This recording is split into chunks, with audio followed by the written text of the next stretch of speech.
IVS, good afternoon. Welcome to Smart Investor. Markets లో లాభాల జోరు కొనసాగుతూనే ఉంది. 10,750 పాయింట్ల దగ్గర నిఫ్టీ కొనసాగుతుంది. చాలా స్ట్రాంగ్ బయింగ్ యాక్షన్ మనం చూస్తున్నాము గత కొద్ది రోజుల నుంచి.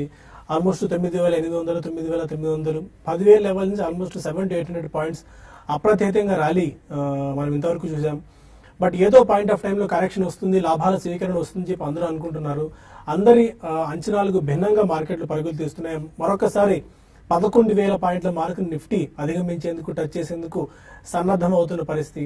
ఇప్పటిదాకా వచ్చిన కార్పొరేట్ రిజల్ట్స్ అన్ని కూడా మీనింగ్ఫుల్ గా ఓకే కనిపిస్తున్నాయి. దీన్ని బట్టి పెద్దగా ఇక్కడి నుంచి మార్కెట్స్ లో జంప్ రావడం అనేది అంత ఆశ్చర్యకరమైన విషయంగా ఏమీ అయితే మనకు కనిపించట్లేదు. చాలా స్ట్రాంగ్ మనం మూవ్స్ చూస్తూనే ఉన్నాం. అండ్ సెక్టర్ స్పెసిఫిక్ గా చూస్తే ఇవాళ ఐటీ, పిఎస్యు, రియాలిటీ, మీడియా రంగ కౌంటర్స్ లో చాలా స్ట్రాంగ్ గెయిన్స్ మనం చూసాం. Across the board, across the sectors అన్ని రంగాలు ఇవాళ లాభాల్లో ఉన్నాయి. కొద్దిసేపటి క్రితం నుంచి ఆయిల్ అండ్ గ్యాస్ ఒకటే కాస్త వీక్ గా ఉంది. బట్ అన్ని రంగాల్లోనూ కొనుగోళ్ల మద్దతు కనిపిస్తుంది. మిడ్ అండ్ స్మాల్ క్యాప్స్ లో కూడా బయింగ్ యాక్టివిటీ మనం చూస్తున్నాం. ఇవాళ ఐటీ చాలా స్ట్రాంగ్ గా కనిపిస్తుంది. కేపీఐటీ 4%, మైండ్ ట్రీ ఒకటి, అండ్ టీసీఎస్, టాటా ఎలక్సీ లాంటి స్టాక్స్ లో కూడా గెయిన్స్ మనం చూస్తున్నాము. పెర్సిస్టెంట్ సిస్టమ్స్ లాంటి స్టాక్ లో కూడా 2-3% దాకా గెయిన్స్ ఉన్నాయి. ఇక పిఎస్సీ బ్యాంక్ స్టాక్స్ లో కూడా కొనుగోళ్ల మద్దతు లభిస్తుంది. Bank of Baroda, bank of India లాంటి స్టాక్స్ లో గెయిన్స్ చూస్తున్నాం. And state bank of India, PNB కూడా 1.5 నుంచి 2% దాకా గెయిన్స్ ఉన్నాయి. కొటాక్ బ్యాంక్ రిజల్ట్స్ రావాలి ఇవాళ. మార్కెట్ పెద్ద అంచనాలతో ఉంది కొటాక్ బ్యాంక్ కి సంబంధించి. అండ్ ఆ బ్యాంక్ రిజల్ట్స్ కూడా వస్తే ప్రైవేట్ బ్యాంకింగ్ స్పేస్ లో ఎలాంటి పరిణామాలు తర్వాత చోటు చేసుకుంటే చూడాలి. ఎందుకంటే ఇప్పటిదాకా వచ్చిన రిజల్ట్స్ అన్ని బాగానే కనిపిస్తున్నాయి. ఎందుకంటే యాక్సిస్ బ్యాంక్ రిజల్ట్స్ కూడా cleaning up of balance sheet అనేది చేపడుతుంది. కాబట్టి మొత్తానికి ఒక ఆపరేషన్ క్లీన్ మనీ లాంటి ఒక కాన్సెప్ట్, ఒక మోడ్ లోకి ప్రైవేట్ బ్యాంక్స్ అని వెళ్తున్నాయి. కాబట్టి దీన్ని ఎలా రాబోయే రోజుల్లో ఇది ముందడుగు వేస్తున్నది మనం ప్రధానంగా చూడాలి. ఇవాళ మెర్క్ 11% దాకా లాభపడింది. రెప్కో హోమ్ ఫైనాన్స్ చాలా కాలం తర్వాత 9% దాకా గెయిన్స్ చూస్తున్నాం. ఐబీ వెంచర్స్ అండ్ గతి, లక్ష్మీ మెషిన్ వర్క్స్ కూడా ఆల్మోస్ట్ 5.5-6% దాకా పెరిగింది. పెర్సిస్టెంట్ సిస్టమ్స్ లో కూడా 5% దాకా గెయిన్స్ చూసాం. ఇక వీకెండ్ స్టాక్స్ లో శ్రీకాళహస్తి పైప్స్ 8% దాకా నష్టపోయింది. హెచ్టీఎల్ నష్టాల జోరు కొనసాగుతూనే ఉంది. 40 రూపాయలు, 39 రూపాయల నుంచి స్టాక్ బాగా వీక్ అవుతోంది. ఇవాళ మరొక 5% దాకా నష్టపోయింది. క్యాన్ఫిన్ హోమ్స్ లో కూడా బికాస్ ఆఫ్ వీక్ రిజల్ట్ 5% దాకా వీక్నెస్ చూస్తున్నాం. పీసీ జ్యువెలర్స్ ఏకంగా అయితే ఇవాళ ఇంట్రాడే హై నుంచి 23% పడింది. పీసీ జ్యువెలర్స్ సంబంధించిన ప్రమోటర్స్ యాజమాన్యం బైబ్యాక్ ఆఫర్ కి సంబంధించి ఒక న్యూస్ వాళ్ళు విడుదల చేశారు. బట్ ఇది కూడా ఏమాత్రం ఇన్వెస్టర్లు ఆకట్టుకోలేకపోయింది. పీసీ జ్యువెలర్స్ లో క్రమక్రమంగా పతనం కొనసాగుతూనే ఉంది. ఇది ఎక్కడి దాకా వస్తుంది మాత్రం ఇప్పటికిప్పుడు చెప్పడం కష్టం కనిపిస్తుంది. అగ్రెసివ్ గా వెళ్ళి ధైర్యంగా బయింగ్ చేస్తా అంటే మాత్రం పూర్తి రిస్క్ తో కూడుకున్న వ్యవహారంగా అయితే పీసీ జ్యువెలర్స్ లో ఇప్పుడు కనిపిస్తుంది. కొద్దిగా sugar related stocks and logistic related stocks లో కూడా కొద్దిసేపటి నుంచి బయింగ్ చూస్తున్నాం. ఇది ఇప్పటిదాకా ఉన్న మార్కెట్ స్నాప్ షాట్. అనలిస్ట్ ఎలాంటి వ్యూతో ఉన్నాడు తెలుసుకుందాం. Good afternoon officer. ఒక స్ట్రాంగ్ బయింగ్ యాక్షన్ కనిపిస్తుంది. 10,759 వాళ్ళ ఇంట్రాడే హై. 10,715 కూడా చాలా స్ట్రాంగ్ గా అండ్ చాలా ఈజీగా క్రాస్ చేసి పైకి వెళ్తుంది. నెక్స్ట్ అప్ మూవ్, ఎందుకంటే ఇప్పటిదాకా వచ్చిన రిజల్ట్స్ కూడా బాగానే ఉన్నాయి కాబట్టి 11,000 కి వెళ్లేందుకు కానీ అడ్డల్స్ కనిపిస్తున్నాయా? అది ఈజీ గెటబుల్ టార్గెట్ అయినా? ఒకటండి, మనం మార్కెట్ లో అంత ఊహించడం అనేది అప్పుడున్న పరిస్థితిని బట్టి మార్కెట్ మనకి మూవ్స్ అనేది చూస్తున్నాము. ఇప్పుడున్న పరిస్థితికి అయితే చాలా స్ట్రాంగ్ ఉందని చెప్పొచ్చు. బట్ ఈ స్ట్రెంత్ అనేది కంటిన్యూ అవుతుందా, లేకపోతే మళ్ళీ న్యూ హైస్ అంటే 11,200 అనేది మనకి ఇంతకు ముందు హైస్ అనమాట, అక్కడ నుంచి క్రాక్ అయింది. మనకి మార్కెట్ పడడం చూసాము. కాబట్టి అంతవరకు వెళ్తుందా అనేది చెప్పడం కష్టం. బట్ ఈ లెవెల్లో కొంచెం 10,800 దగ్గర కొంత రెసిస్టెన్స్ అనేది ఫేస్ చేయొచ్చు. స్లోగా మనకి రిజల్ట్ కూడా బాగానే ఉన్నాయి. రిజల్ట్ సీజన్ కూడా అంటే పెద్ద కంపెనీస్ రావడం ఈ వారం ఇంకా నెక్స్ట్ ఒక 7-8 డేస్ లో 10 డేస్ లో పెద్ద కంపెనీస్ బై అండ్ లార్జ్ రావడానికి అవకాశాలు ఉంటాయి. కాబట్టి నా ఉద్దేశం ప్రకారం మార్కెట్ ఇక్కడ కొంచెం ఆగొచ్చు. కొంచెం ప్రాఫిట్ బుకింగ్ అనేది ఈ లెవెల్స్ లో రావడానికి అవకాశం ఉంది. మనం ఇప్పుడు ఉన్నంత అంటే ఇప్పుడు లాస్ట్ ఒక ఫ్యూ డేస్ గా చూసుకుంటే నిఫ్టీలో ఒక షార్ట్స్ ఏవైతే ఉన్నాయో అవన్నీ కవరింగ్ అయిపోయి లాంగ్ అనేది ఎక్కువ బిల్డ్ ఉంది. కాబట్టి లాంగ్ బిల్డింగ్ ఉన్నప్పుడు నెక్స్ట్ లెగ్ లో 10,800 క్రాస్ కాలేని పరిస్థితిలో నిఫ్టీకి లాంగ్ అండ్ వెండింగ్ వచ్చి ప్రాఫిట్ బుకింగ్ రావచ్చు. కాబట్టి ఈ లెవెల్లో ప్రాఫిట్ తీసుకోమని చెప్తాను. Short term traders. Fresh entries మాత్రం ఇప్పుడే వద్దని చెప్తానండి, ఎందుకంటే మార్కెట్స్ కొంత ఓవర్ బాట్ లో ఉంది. మనం 10,000 లో ఎట్లా ఓవర్ సోల్డ్ లో ఉందో అదే విధంగా ఫాస్ట్ గా పెరిగింది కాబట్టి ఓవర్ బాట్ లో ఉంది, కొంత ప్రాఫిట్ బుకింగ్ రావడానికి అవకాశం ఉంది. ఫర్ ఎగ్జాంపుల్ రిలయన్స్ తీసుకుందాం, మంచి రిజల్ట్ పోస్ట్ చేశారు, ఈ రోజు చూసుకుంటే 3% కరెక్ట్ అయింది. అదేవిధంగా యాక్సిస్ బ్యాంక్ మనకి షార్ట్ కవరింగ్ తర్వాత మళ్ళీ ఈ రోజు 4% కరెక్ట్ అయింది. కాబట్టి ఇట్లా స్టాక్ స్పెసిఫిక్ ఉండొచ్చు. ఈ లెవెల్లో మాత్రం మార్కెట్ ఆగడానికి అవకాశం ఉందండి. ఓకే, అండ్ మీరు ఎలాంటి టెక్నికల్ వ్యూతో ఉన్నారు? అండ్ ఇప్పుడే మనకి పీసీ జ్యువెలర్స్ కూడా ఆల్మోస్ట్ పీక్ నుంచి 31% పడిపోయింది. స్టాక్ 153 రూపీస్ దగ్గర కోట్ అవుతుంది. సో ఇంకా వీక్ అయిపోతుంది PC jewellers. So aggressive buyers మాత్రం వద్దు అనేది ప్రధానమైన సజెషన్. ఓవరాల్ గా చూస్తే కనుక మార్కెట్ గత 5 వారాలుగా అప్ ట్రెండ్ లో ఉన్న విషయం మనకు తెలిసింది. నిఫ్టీ చూస్తే కనుక 700 పాయింట్లు, అంటే ఇండెక్స్ లో ఒక 7% అప్ ట్రెండ్, ఒక కరెక్షన్ లేకుండా, ఒక కన్సాలిడేషన్ లేకుండా పెరగడం తోటి ఈ వారంలో చూస్తే కనుక నిఫ్టీ కొంచెం short term over bat position కి రావడం మనం చూస్తున్నాం. ఆర్ఎస్ఐ ఇండికేటర్ చూస్తే కనుక స్లైట్లీ నెగిటివ్ డైవర్జెన్స్ చూపిస్తుంది. అలాగే లాస్ట్ 1 వీక్ గా చూస్తే కనుక మార్కెట్ పెరిగినప్పుడు ఆ స్పీడ్ కూడా కొంచెం తగ్గినట్టు కనిపిస్తుంది. 10,500 దాటినప్పటి నుంచి ప్రతి 50-60 పాయింట్స్ కి చిన్న చిన్న కరెక్షన్ రావడము, కన్సాలిడేషన్ రావడం కూడా చూస్తున్నాము. స్లైట్లీగా ఒక సైన్స్ ఆఫ్ కొంచెం ఒక డిస్ట్రిబ్యూషన్ అనేది హై లెవెల్లో కనిపిస్తుంది. అలాగే చాలా ఫ్రంట్ లైన్ స్టాక్స్ చూస్తున్నాము. ముఖ్యంగా మనకి ఈ మధ్య కాలంలో బాగా రన్అప్ వచ్చిన స్టాక్స్ ఎన్బిఎఫ్సిస్ లో కానీ, లేదంటే కనుక కొంచెం పిఎస్యూ బ్యాంక్స్ లో కానీ కొంచెం ర్యాలీ వచ్చిన తర్వాత కొంచెం హై లెవెల్లో షార్ట్ టర్మ్ రెసిస్టెన్స్ దగ్గర నుంచి కరెక్షన్ రావడం మనం చూస్తున్నాం. సో కాబట్టి రిజల్ట్ సీజన్ కూడా వచ్చేస్తుంది కాబట్టి రిజల్ట్ సీజన్ రాకముందే మనకి ఒక ఇండెక్స్ మీద 7% కూడా పెరిగిపోయింది కాబట్టి బహుశా ఈ రిజల్ట్స్ పాజిటివ్ గా వస్తాయన్న అంచనాలు ముందే కొంచెం ఎక్స్పెక్ట్ చేసినట్టు కనిపిస్తుంది. దాని తగ్గట్టుగా పొజిషన్స్ కూడా బిల్డప్ తీసుకున్నారు కాబట్టి ఇంకా న్యూస్ కూడా వస్తుంది కాబట్టి కొంచెం హై లెవెల్లో సెల్లింగ్ ప్రెషర్ వచ్చే అవకాశాలు కనిపిస్తుంది. ఫ్రెష్ బయింగ్ అయితే అవాయిడ్ చేయడం మంచిది, ఎందుకంటే మార్కెట్ లో ఒక కన్సాలిడేషన్ కానీ కరెక్షన్ కానీ ఒక డ్యూ ఉంది. ఒకవేళ కనుక 10,500 లెవెల్స్ కనుక డిప్ వచ్చిన తర్వాత అక్కడ కొంచెం పాజిటివ్ ట్రెండ్ కనిపించిన తర్వాత బై చేయొచ్చు, ఉన్నవి హోల్డ్ చేయొచ్చు. లేదంటే షార్ట్ టర్మ్ లో కొంచెం హై లెవెల్స్ లో క్లోజర్ టు 10,800-900 వచ్చినప్పుడు షార్ట్ టర్మ్ లో ప్రాఫిట్ బుక్ చేసి ఎగ్జిట్ అవ్వచ్చు. ఓకే, కొంతమంది కాలర్స్ లైన్ లో ఉన్నారు. ఫస్ట్ కాల్ హైదరాబాద్ నుంచి సునీల్. అడగండి సునీల్. హలో, చెప్పండి. రాడికో కైతాన్ కొన్నానండి. ఓకే, అది 361 లో కొన్నాను. ఓకే, అది ఎప్పుడు సేల్ చేయొచ్చు సార్? అది ఓకే, ఎంతకాలం టైంకి తీసుకున్నారండి మీరు? అంటే షార్ట్ టర్మ్ గురించా? అంటే ఇది లాంగ్ టర్మ్ ఉంచుకోవచ్చా, షార్ట్ టర్మ్ ఏనా అండి? ఓకే, అంటే ఇది అంటే మరీ అనేది మధ్య మధ్యలో ప్రాఫిట్స్ కూడా తీసుకోవడం అనేది ఇంపార్టెంట్ అండి. స్టాక్ మార్కెట్ లో కంటిన్యూగా అంటే ఒక 4-5 ఏళ్ళు మర్చిపోయి అటువంటి కైండ్ ఆఫ్ మూవ్స్ అనేది ఈ మధ్య కాలంలో మనకి కనపడలేదు. అయితే ఒక్కోసారి ఏమవుతుందంటే మనం అమ్మినాక కొంత మనం ఆ స్టాక్ లో పెరుగుదల చూస్తుంటాము, అది సాధారణమే. బట్ ఓవరాల్ గా రాడికో కైతాన్ ఫండమెంటల్ పరంగా బాగానే ఉంది. అయితే ఈ మధ్య పెరిగిన విధానం చూసుకుంటే మనకి 100 రూపాయలు 120 రూపాయలు ఉండేదండి few months back or 1 year back. ఇప్పుడు చూసుకుంటే 52 వీక్ హైక్ వచ్చింది, అక్కడి నుంచి కొంచెం కరెక్ట్ అయింది.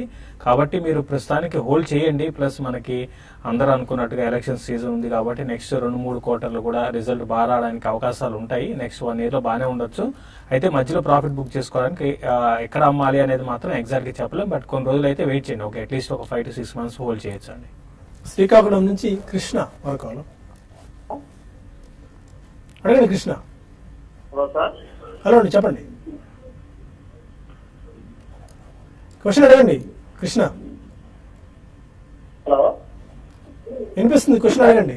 ఎల్ఐసి మొత్తం మనం ఏదైతే కడుతున్నాం కదా, ఎల్ఐసి ప్రాబ్లం లేదు కదా సార్? ఒకసారి క్వశ్చన్ రిపీట్ చేయండి. ఎల్ఐసి మనం ఏదైతే కడుతున్నాం సార్, ఎల్ఐసిలో పాలసీ ఏదైనా కడుతున్నారా? పాలసీ కడుతున్నాం సార్. అది ఏంటంటే మనం మీరు టీవీ వాళ్ళని తగ్గించి స్ట్రైట్ గా ఫోన్ లో క్వశ్చన్ అడగండి.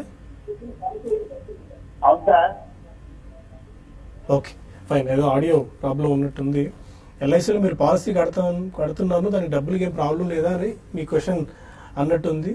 ఎల్ఐసిలో పాలసీ కడితే మీకు ఎలాంటి ఇబ్బందులు ఏం లేవు. మీకు వచ్చిన క్యాపిటల్ కానీ మీకున్న ప్రిన్సిపల్ కి ఎలాంటి ఢోకా లేదు, ఎలాంటి ఆందోళన పడాల్సిన అవసరం లేదు. కాకపోతే మీరు ఏ పాలసీ ఏదైనా కట్టారా, వాటిలో ఇన్వెస్ట్మెంట్ కడితే డబ్బులు బాగా రిటర్న్స్ వస్తాయా లేదా అనేది మీ డౌట్ అయితే దానికి సంబంధించిన డీటెయిల్స్ ఒకసారి తీసుకొని రెడీగా దగ్గర ఉంచుకొని మరొకసారి ఫోన్ చేయండి, మీకు సమాధానం ఇచ్చే ప్రయత్నం చేద్దాం.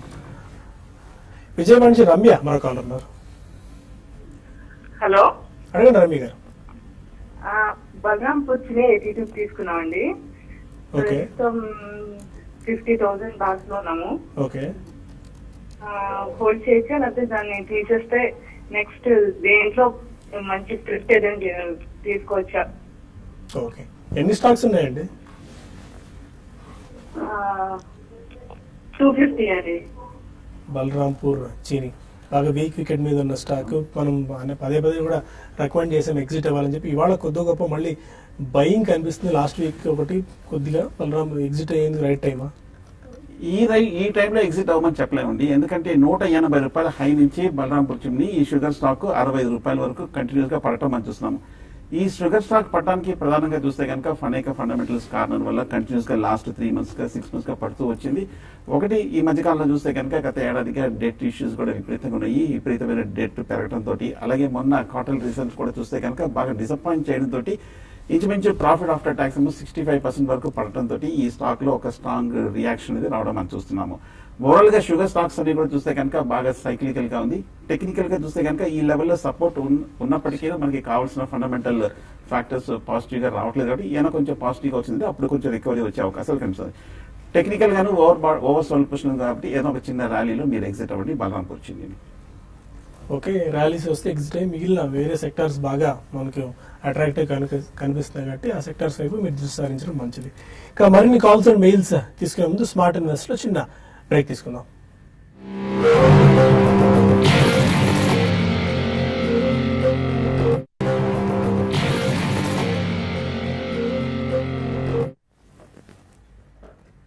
Welcome back to smart investor. మరో కాలర్ ఉన్నారు కాకినాడ నుంచి కృష్ణప్రసాద్. హలో, అడగండి కృష్ణప్రసాద్ గారు. సార్ గుడ్ ఆఫ్టర్నూన్ అండి. గుడ్ ఆఫ్టర్నూన్ అండి. నా దగ్గర 2 lakhs బ్యాంక్ లో ఫిక్స్డ్ డిపాజిట్ ఉన్నాయి సార్. అవి షేర్స్ లో పెట్టడం అంతవరకు కరెక్ట్ అని ఇన్ఫర్మేషన్. మీకు మార్కెట్ గురించి అవగాహన ఉందండి? అంటే కొంచెం ఉంది, పూర్తిగా లేదు. మళ్ళీ ఈ డబ్బులు మీకు ఎప్పుడు అవసరం అవుతాయి? లాంగ్ టర్మ్ ఇన్వెస్ట్మెంట్ కోసం అనుకుంటున్నాను. అంటే ఎంతకాలం? 3 years నుంచి 4 years వరకు. కొద్దిగా రిస్క్ అండి. అంటే రిస్క్ ఇన్ సెన్స్ మీకు అవగాహన లేకపోవడమే రిస్క్. మార్కెట్ లో రిస్క్ అనేది ఎప్పటికీ ఉంటూనే ఉంటుంది. బట్ స్టిల్ మీకు దాని గురించి అవగాహన బాగా తెలుసుకుని ఇన్వెస్ట్ చేయడం మంచిదేమో. ఇలాంటి గైడెన్స్ ఇస్తారా? స్టాక్స్ రికమెండ్ చేస్తారా? అంటే ఇప్పుడు ఏం తెలియకపోతే మాత్రం స్టాక్స్ కి వెళ్ళడం కన్నా మ్యూచువల్ ఫండ్ లోకి వెళ్ళడం బెటర్ అండి. మీరు ఆల్రెడీ ఎక్స్పీరియన్స్ ఉండి ఉంటే, అంటే మీరు మార్కెట్ ని స్టడీ చేసి ఉంటే మాత్రం మీరు, ఎందుకంటే రీసెంట్ గా చాలా మంది మనం చూస్తున్నాము పీసీ జ్యువెలర్స్ లాంటి బాగా పడింది కదా అని ఒకే ఒక పాయింట్ బాగా పడింది కదా అని ఇన్వెస్ట్ చేసిన వాళ్ళు రీసెంట్ గా కూడా ఒక 50% దాకా నష్టపోవడం చూసాము. కాబట్టి చాలా జాగ్రత్తగా ఉండాలి. స్టాక్ స్పెసిఫిక్ చాలా ఇక్కడ నుంచి మార్కెట్ ఏమో కానీ ఎంత పెరుగుతుంది ఏంటి అనేది కాదు, కానీ మంచి స్టాక్ లో ఉంటే ఎప్పటికైనా మీకు డబ్బులు వస్తాయండి. అదే రాంగ్ స్టాక్ లో ఉంటే ఎప్పటికీ డబ్బులు రావండి. కాబట్టి మంచి స్టాక్ లో ఉండడం అనేది చాలా ఇంపార్టెంట్. దాన్ని ఆ విధంగా మీరు సెలెక్ట్ చేసుకోవాలి. ఆ విధంగా మీరు హోంవర్క్ చేయాల్సి ఉంటుంది, లేదా ఒక మంచి అనలిస్ట్ ని ఫాలో కావాల్సి ఉంటుందండి. బట్ నా అడ్వైజ్ ఏంటంటే మీరు డైరెక్ట్ గా ఇన్వెస్ట్ చేయడం కన్నా మ్యూచువల్ ఫండ్ వైపు వెళ్ళడం బెటర్ అండి. కొద్దిగా మీకు మరీ అంత రిస్క్ నేను తీసుకోగలను పర్వాలేదు అనుకుంటేనేమో మన ప్రోగ్రామ్స్ రెగ్యులర్ గా ఫాలో అవ్వండి. అనలిస్ట్ స్టాక్స్ ని ఆర్ఎల్స్ అట్లీస్ట్ ఒక 50% అమౌంట్ మీరు డైవర్సిఫై చేసి ఒక మ్యూచువల్ ఫండ్స్ లో కూడా పెట్టుకోవడం ఉత్తమమైన మార్గం. Aditya Birla Sun Life Frontline Equity Fund ఒకటి, అండ్ యాక్సిస్ ఈక్విటీ ఫండ్, ఇట్లాంటి ఫండ్స్ ఉన్నాయి. మంచి 5-star రేటెడ్ ఫండ్స్ ఇవి. ఈ 5-star రేటెడ్ ఫండ్స్ లో కొద్ది గొప్ప అమౌంట్ ని మీరు 50% అమౌంట్ డైవర్సిఫై చేసుకుంటే మిగిలిన అమౌంట్ డైరెక్ట్ గా స్టాక్స్ లో పెట్టుకుని, ఆర్ఎల్స్ ఈ మ్యూచువల్ ఫండ్స్ లో మీకు అనుభవం వచ్చిన తర్వాత డైరెక్ట్ స్టాక్స్ లో ఇన్వెస్ట్ చేసుకోవచ్చు. బట్ ఎలాంటి అవగాహన లేకుండా స్టాక్ మార్కెట్స్ లో ఇన్వెస్ట్ చేస్తే మాత్రం మీ ప్రిన్సిపల్ కే రిస్క్ ఉంటుందన్న విషయాన్ని మీరు గుర్తుంచుకోవాలి. రాజంపేట నుంచి నరసింహులు మరొక అడగండి నరసింహులు గారు. హలో హలో ఓకే, ఒక మెయిల్ తీసుకుందాం. కృష్ణచలపతి మెయిల్ చేస్తున్నారు. అడ్వాన్స్డ్ ఎంజైమ్ 200 స్టాక్స్ 260లో తీసుకున్నారు. ఇప్పుడు సెల్ చేయొచ్చా ఆర్ డిక్లైన్స్ లో బై చేయాలని చెప్పి. అడ్వాన్స్ ఎంజైమ్ లో ఇప్పుడిప్పుడే యాక్టివిటీ స్టార్ట్ అయిందండి. ఈ మధ్యకాలంలో ఒక 3-4 days back HDFC mutual fund ఒక 2% స్టేక్ కొనుగోలు చేసింది అడ్వాన్స్డ్ ఎంజైమ్ లో. దాంతో అప్పటి నుంచి స్టాక్ లో మనం పరుగు చూస్తున్నాము. ఇంకా అప్ సైడ్ ఉండొచ్చా? అడ్వాన్స్ ఎంజైమ్ చూస్తే కనుక హై ఇంచుమించు 470 రూపాయల నుంచి కంటిన్యూస్ గా సగానికి పైగా పడిపోయి 200 రూపాయల వరకు రావడము, 200 రూపాయల దగ్గర ఈ మధ్య కాలంలో సపోర్ట్ తీసుకొని ఒక స్వల్ప రికవరీ చూస్తున్నాం. ఓవరాల్ గా ఫండమెంటల్ గా చూస్తే కనుక పర్వాలేదండి, రీజనబుల్ గానే ఉంది. అలాగే మనకి వాల్యుయేషన్ కూడా చూస్తే కనుక ఇండస్ట్రీతో పోలిస్తే మిగతా పిఎస్ తో కంపేర్ చేస్తే కనుక చాలా పాజిటివ్ గా ఉంది. కాకపోతే మన మధ్య Q1 Q2 రిజల్ట్స్ కొంచెం పాజిటివ్ గా రాకపోవడంతో కొంచెం స్ట్రాంగ్ రియాక్షన్ రావడం చూస్తున్నాం. కానీ ఈ లెవెల్లో చూస్తే కనుక టెక్నికల్ గాను సపోర్టివ్ గా కనిపిస్తుంది, ఫండమెంటల్ గాను రీజనబుల్ గా కనిపిస్తుంది. కాబట్టి హోల్డ్ చేయండి. కొంతకాలం ఇన్వెస్ట్మెంట్ పాయింట్ ఆఫ్ వ్యూలో 6 months టైంలో వెయిట్ చేస్తే నెక్స్ట్ ఫార్మా ర్యాలీలో కూడా మంచి రిటర్న్స్ వచ్చే అవకాశాలు కనిపిస్తుంది అడ్వాన్స్ ఎంజైమ్ కి. కడప నుంచి నరసింహ మరొకవాల. అడగండి నరసింహ గారు. Hello sir, good afternoon sir. Good afternoon, చెప్పండి. మేము వేదాంత కొనాలనుకున్నా సార్, ఇప్పుడు కొనొచ్చా? వేదాంత ఎంత కాలానికి తీసుకుందాం అనుకుంటున్నారు? 2 years సార్. ప్రస్తుత పరిస్థితిలో మెటల్ సైకిల్ వీక్ గా ఉన్నప్పుడు వేదాంత పిక్ చేసుకోవచ్చా 2 years కి? అంటే మెటల్స్ ఈ మధ్య బాగా పెరిగాయండి, పెరిగి హయ్యర్ లెవెల్స్ లో ఉన్నాయి. ప్లస్ వేదాంత మెటల్ ప్లస్ ఆయిల్ దాంట్లో కూడా ఉన్నారండి. అయితే ఈ లెవెల్లో నేను అనుకోవడం అంత సమంజసం కాకపోవచ్చేమో అనిపిస్తుంది అండి మీరు కొనుక్కోవడం. ఎందుకంటే ప్రైస్ అనేది బాగా హయ్యర్ లెవెల్స్ లో ఉంది. ప్లస్ ఇక్కడ కొంచెం ఈ స్టాక్స్ అన్ని కూడా ఆగొచ్చు. మళ్ళీ లాస్ట్ ఒక 1 week ట్రెండ్ కానీ చూసుకుంటే మళ్ళీ గ్లోబల్ మళ్ళీ కొంచెం బేస్ మెటల్ స్టాక్స్ కొంచెం కరెక్ట్ అవుతున్నాయి. కాబట్టి ఇప్పుడే అవసరం లేదండి, మీరు కొంచెం వెయిట్ చేయండి. వెయిట్ చేసి కరెక్షన్స్ లో కొనుక్కోండి. ప్రస్తుతం 280 దగ్గర దీనికి సపోర్ట్ ఉంది. అది కానీ బ్రేక్ అయిందంటే ఇంకా కొంచెం కరెక్ట్ కావచ్చు. ఇది కూడా బాగా లాంగ్ టర్మ్ ఓవర్ బాట్ లో ఉందండి. కాబట్టి ఒక కరెక్షన్ అనేది పెద్ద కరెక్షన్ రావడానికి అవకాశం కూడా ఉంటుంది ఫ్యూచర్ లో. అప్పుడు కొనుక్కోమని చెప్తాను. ఉయ్యూరు నుంచి రమణ మరొకవాల. అడగండి రమణ. సార్ మాది సింటెక్స్ 400 షేర్లు ఉన్నాయి సార్, 30 రూపాయలు తీసుకున్నాను.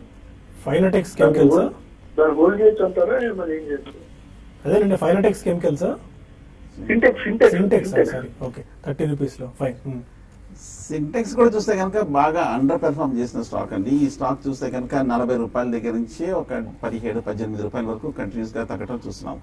ఈ లెవెల్లో చూస్తే కనుక కొంచెం టెక్నికల్ సపోర్ట్ కూడా కనిపిస్తుంది. ఓవరాల్ గా చూస్తే కనుక ఇక్కడ నుంచి పెద్దగా డౌన్ సైడ్ రిస్క్ ఉండకపోవచ్చు. కొంచెం మన Q1 Q2 రిజల్ట్స్ ఫండమెంటల్ గా చూస్తే కనుక బాగా నెగిటివ్ గా రావడంతో ఒక మేజర్ ఫండ్స్ కూడా లాస్ట్ ఇయర్ ఈ స్టాక్ లో హెవీగా అమ్మకాలు జరపడంతో కంటిన్యూస్ గా పట్టడం చూస్తున్నాము. నా ఉద్దేశం ఏదో చిన్న ర్యాలీ వచ్చినప్పుడు సింటెక్స్ ని కొంచెం ఎగ్జిట్ అయిపోవడం మంచిది. ర్యాలీలో పెద్ద పాజిటివ్ అవుట్లుక్ అయితే కనిపించట్లేదు. జగన్నాథ్ కుమార్ అడుగుతున్నారు, IGL Indraprastha gas long term వ్యూతో ఇప్పుడు బై చేసుకోవచ్చా? IGL కానీ IGL ఇది రీసెంట్ గా బాగా కరెక్ట్ అయిన స్టాక్ అండి. ఇన్వెస్ట్మెంట్ కి తీసుకోవచ్చు, బట్ కొంచెం వెయిట్ చేయండి అండి. ఇది ఇంకా కొంచెము కరెక్ట్ కావడానికి అవకాశాలు ఉన్నాయి ఈ స్టాక్ లో. ఫండమెంటల్ పరంగా ఇంద్రప్రస్థ గ్యాస్ బాగానే ఉంది, బట్ ప్రస్తుతం ఉన్న పరిస్థితిలో మాత్రం ఇది కొంచెం కరెక్షన్ అనేది ఉంది. ఈ కరెక్షన్ కొనసాగడానికి అవకాశం ఉంది. కాబట్టి కరెక్షన్స్ లో లాంగ్ టర్మ్ అది కూడా ఏంటంటే మీరు ప్యూర్ ఇన్వెస్ట్మెంట్ స్టాక్ అండి. ఇది మధ్య మధ్యలో చిన్న చిన్న ట్రేడింగ్ బౌన్సెస్ రావచ్చేమో కానీ, బట్ ట్రేడింగ్ కోసం తీసుకోవకండి. ప్యూర్ ఇన్వెస్ట్మెంట్ కోసం అయితే కొనండి. అయితే ఇప్పుడే కాదు, కొంచెం వెయిట్ చేయండి. ఓకే, UPL గురించి మరొక మెయిల్ శ్రీధర్ పంపారు. 731 రూపీస్ లో ఇవాళ బై చేశారట. పెద్దగా ఎక్స్పెక్టేషన్స్ తగ్గట్టు రిజల్ట్స్ రాలేదని తెలిసిందట. లాంగ్ టర్మ్ గురించి హోల్డ్ చేద్దాం అనుకుంటున్నారు, hold or exit? UPL chemical సంబంధించిన స్టాక్ చూస్తే కనుక ఒకప్పుడు చాలా స్ట్రాంగ్ అప్ ట్రెండ్ మనం చూస్తున్నాము. కానీ ఈ మధ్య ఒక లాస్ట్ 6 months గా చూస్తే కనుక 900 నుంచి 700 రూపాయల వరకు కరెక్షన్ రావడం మనం చూస్తున్నాము. నిన్న రిజల్ట్స్ చూస్తే కనుక ఒక Q4 స్లైట్ గా తగ్గడం చూసామండి. పెద్ద ఏమీ నెగిటివ్ గా కనిపించట్లేదు. బట్ ఓవరాల్ గా చూస్తే కనుక UPL పాజిటివ్ గానే ఉందనుకోవచ్చు. మీరు హోల్డ్ చేయండి, ఎందుకంటే ఈ టెక్నికల్ గా ఈ లెవెల్లో కూడా చూస్తే కనుక స్ట్రాంగ్ సపోర్ట్ కూడా కనిపిస్తుంది. సో ఫండమెంటల్ పాయింట్ ఆఫ్ వ్యూలో ఓకే, లాంగ్ టర్మ్ మీరు హోల్డ్ చేయొచ్చు UPL. హైదరాబాద్ నుంచి బ్రహ్మారెడ్డి మరొకరు. హలో, అడగండి బ్రహ్మారెడ్డి గారు. సార్ నమస్తే సార్. నమస్కారం. ఇది సెల్టాన్ టెక్ ఒకటి 67 లో బై చేశాను సార్. ఓకే, ప్లస్ మ్యాగ్మనీ ఆర్గానిక్ 110 లో బై చేశాను. ఓకే. హోల్డ్ చేయొచ్చా? కెల్టన్ టెక్ అండ్ మేఘమణి ఆర్గానిక్స్. కెల్టన్ టెక్నాలజీస్ ఇది కూడా మనం రిపీటెడ్ గా చెప్తున్నాం అండి, ఇది అవాయిడ్ చేయండి అని. ప్రస్తుతం మీరు 66 లో కొన్నట్టున్నారు, 66 లో అక్కడే ఉందండి. ఇమీడియట్ గా ఫస్ట్ మీరు చేయాల్సిన పని ఏంటంటే ఎగ్జిట్ కాండి. ఎగ్జిట్ అయిపోయి మీరు అక్కడి నుంచి పెరగొచ్చేమో అది వేరే విషయం, బట్ చాలా రిస్క్ తో కూడుకున్న విషయం అండి. ఇందులో మీరు కంటిన్యూగా హోల్డ్ చేయడం లాంగ్ టర్మ్ కి. కాబట్టి మీరు ఎగ్జిట్ ర్యాలీస్ లో పెరుగుతున్నప్పుడు అలా కూడా ఎగ్జిట్ కమ్మంటారు. ఇంకా చెప్పాలంటే మీరు ఈ రోజు డెసిషన్ తీసుకొని ఎగ్జిట్ కావడం బెటర్. ఇక మేఘమణి ఆర్గానిక్స్ గురించి అడిగారు, డెఫినెట్ గా దీన్ని హోల్డ్ చేయమని చెప్తానండి. ఎవరీ కరెక్షన్స్ లో కూడా ఇంకా మీరు అంటే పడుతున్న కొద్ది ఇంకా కొంత మీరు ఆ పొజిషన్స్ కూడా బిల్డ్ చేసుకోండి లాంగ్ టర్మ్ కి. మేఘమణి ఆర్గానిక్స్ లాంగ్ టర్మ్ కి బాగానే ఉండొచ్చు. కెల్టన్ టెక్నాలజీస్ లో మాత్రం మీరు పొజిషన్ ఎగ్జిట్ కాండి. నాగేశ్వరరావు మరొక కాల్ ఉన్నారు, అడగండి నాగేశ్వరరావు గారు. Hello sir, good morning sir. Good morning, చెప్పండి సార్. నేను కొన్ని షేర్లు తీసుకున్నాను సార్. చెప్పండి. మొయిల్ ఒకటి, ఎన్బిసిసి ఒకటి తీసుకున్నాను సార్. ఓకే సార్ చెప్పండి. సార్ కొన్ని షేర్లు తీసుకున్నాను సార్ నేను. మొయిల్ కంపెనీ ఒకటి సార్, MOIL. ఓకే, మీరు టీవీలో చూడకుండా డైరెక్ట్ గా ఫోన్ లో క్వశ్చన్ అడగండి సార్. నెక్స్ట్ ఒకటి ఎంకీ బీచ్ షేర్లు కొన్నాను సార్ కొన్ని. ఎన్టీపీసీ, ఎంకీ బీచ్ సార్, ఎంకీ బీచ్, ఎన్కే వీల్స్. ఓకే, మారుతి సుజుకి కొన్ని తీసుకున్నాను సార్. BEL కొన్ని తీసుకున్నాను సార్. ఓకే, 5 years హోల్డ్ చేద్దాం అనుకుంటాను సార్. ఎట్లా ఉంటుంది sir? Okay, MOIL, NBCC, NK Wheels, Maruti, BEL. Except BEL MOIL అని కాస్త బాగానే ఉన్నట్టు కనిపిస్తున్నాయి. లాంగ్ టర్మ్ హోల్డ్ చేసుకోవచ్చా? అన్ని మించుమించు మంచి స్టాక్స్ అండి. BEL మటుకు ఈ మధ్య కాలంలో కొంచెం హై నుంచి తగ్గింది, బట్ ఓవరాల్ గా BEL చూస్తే కనుక భారత్ ఎలక్ట్రానిక్స్ కూడా చూస్తే కనుక చాలా స్ట్రాంగ్ కంపెనీ అనుకోవచ్చు. NBCC కూడా బాగా పెర్ఫార్మ్ చేస్తుంది, మారుతి కూడా చాలా స్ట్రాంగ్ గా ఉంది. MOIL కూడా చూస్తే కనుక బాగా ఫండమెంటల్ గా స్ట్రాంగ్ అనేది. సో అన్ని స్టాక్స్ మీరు లాంగ్ టర్మ్ కోసం కొంచెం ఓపిక వెయిట్ చేయండి, హోల్డ్ చేసుకోవచ్చు అండి. అన్ని మంచి స్టాక్స్ మీరు పిక్ చేసుకున్నారు. ఇంకొక మెయిల్ తీసుకుందాం. సుధాకర్ రావు అడుగుతున్నారు, ప్రకాష్ ఇండస్ట్రీస్ 176 లో, అశోక్ లేలాండ్ 147 లో తీసుకున్నారు. హోల్డ్ ఆర్ ప్రాఫిట్ బుక్ చేసుకోవచ్చు? Prakash Industries and Ashok Leyland. Prakash Industries 176, Ashok Leyland at 147. చూడండి, అశోక్ లేలాండ్ ఈ మధ్య మంచి ర్యాలీ చూసామండి. బాగా ఈవెన్ 120 లెవెల్స్ నుంచి ఇప్పుడు 160 దాకా వచ్చింది.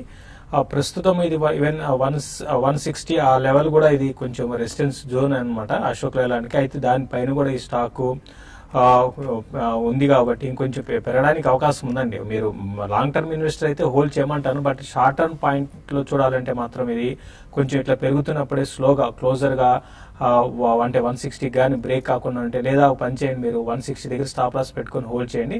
ర్యాలీస్ లో షార్ట్ టర్మ్ కోసం అయితే ర్యాలీస్ లో ప్రాఫిట్ బుక్ చేసుకోమంటాను. ఇన్వెస్ట్మెంట్ కోసం అయితే మాత్రం డెఫినెట్ గా అశోక్ లేలాండ్ ఇంకా మీరు హోల్డ్ చేయొచ్చు, ఇంకా పెరగడానికి అవకాశం కనపడుతుంది. మరోవైపు ప్రకాష్ ఇండస్ట్రీస్ విషయానికి వస్తే ఇది కూడా ఏంటంటే కొంచెం ఈ మధ్య కాలంలో కొంచెం స్టడీగానే ఉందండి కంపేర్ టు అదర్ స్టాక్స్. కొంచెం డౌన్ ట్రెండ్ వచ్చి మళ్ళీ అప్ ట్రెండ్కి వచ్చింది. దీన్ని కూడా మీరు ఇన్వెస్ట్మెంట్ కంటిన్యూ చేయొచ్చు, బట్ షార్ట్ టర్మ్ ట్రెండ్ మాత్రం క్లోజర్ గా 220, 240 లెవెల్స్ లో ఇది షార్ట్ టర్మ్ ఆగడానికి అవకాశం ఉందండి. ఆర్కోటెక్ గురించి శర్మ అడుగుతున్నారు, ఈ స్టాక్ లాంగ్ టర్మ్ పర్స్పెక్టివ్ కోసం తీసుకోవచ్చా? 2 to 3 years టైం హోరైజన్ కోసం. ఆర్కోటెక్ చూస్తే కనుక బాగా వీక్ గా ఉన్న స్టాక్ అండి, కంటిన్యూస్ గా అండర్ పెర్ఫార్మ్ చేసిన స్టాక్. ఈ స్టాక్ చూస్తే కనుక హై 160 రూపాయల దగ్గర నుంచి 30 రూపాయల వరకు బాగా పడుతూ వస్తున్న స్టాక్. మెటల్ కి సంబంధించిన ఈ స్టాక్ చూస్తే కనుక ఓవరాల్ గా వీక్ గానే ఉందనుకోవచ్చు. నా ఉద్దేశం ఏదైనా కొంచెం ర్యాలీలో వస్తే కనుక ఎగ్జిట్ అవ్వండి. ఒక ఫ్రెష్ బయింగ్ అయితే మటుకు అవాయిడ్ చేయండి. డెట్ ఉన్న స్టాక్ ఓవరాల్ గా ఫండమెంటల్స్ చూస్తే కానీ పెద్ద గొప్పగా ఏం కనిపించట్లేదు. బాగా వీక్ గా ఉన్న స్టాక్ అండి. మీరు లాంగ్ టర్మ్ 2 to 3 years ఉంచుకున్నా పెద్దగా రిటర్న్స్ వచ్చే అవకాశం అయితే కనిపించట్లేదు మనకి. కొటాక్ రిజల్ట్స్ వస్తున్నాయి, బట్ మనకు సమయం మించిపోతుంది. ఆ విషయాలు మనం TV5 మనీలో కలిసినప్పుడు యూట్యూబ్ వేదిక ద్వారా డిస్కస్ చేద్దాం. రిజల్ట్స్ ఎలా ఉన్నాయి అంశాలతో పాటు మరిన్ని కాల్స్ అండ్ మెయిల్స్ తీసుకుందాం. Stay with us.